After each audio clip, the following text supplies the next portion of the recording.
So, something that helped me a lot when I was processing all of the shadow work and trauma that I had gone through, and that was how I formed my thoughts and, like, you could say critical thinking. How you think, how you should attack a problem and create a solution.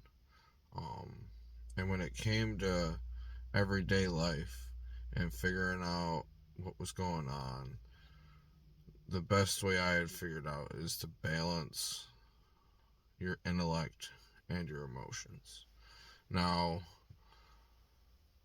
there's an expression that matters of the mind and the heart don't mix. And if you think about it and you find out that in recent studies they've found that the heart has neurons, just like the brain. So, your heart's a brain, your brain's a brain, and you can figure out enough that your intestines and your stomach are a brain too. But when you figure out how to use your intellectual mind and your emotional mind in unison, and you emotionalize your intellect and intellectualize your emotions, you have to think of it as in you don't just look at the who, what, when, where, why, and how. You have to look at the emotions that back up those statements and what other emotions would change the outcomes to really be able to look into a different perspective and understand why something has happened to you or why things go a certain way. And it's kind of paradoxical. It's like looking at both sides of the coin and then imagining that there's a third side of the coin. Um, but I feel like a lot of intellectual traits can be learned if you believe it.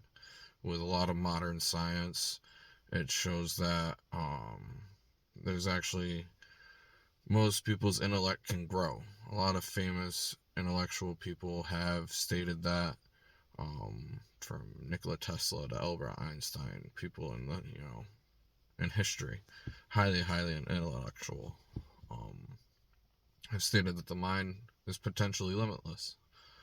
Um, and I'd be inclined to believe them.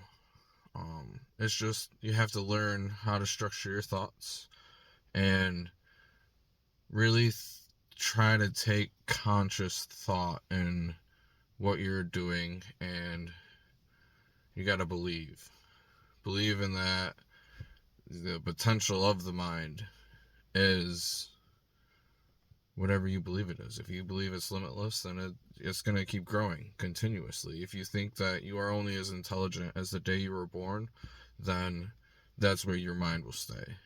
But I believe that a lot of intellectual traits can be learned through training yourself.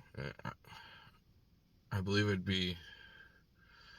you'd have to want to do it and be willing to learn, and you'd really have to believe that is the way it works because your brain reinforces it.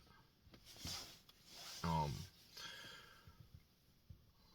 but paradoxical thinking is a big key point to try to figure out if you want to figure out why something happened to you when you were, 10 years old.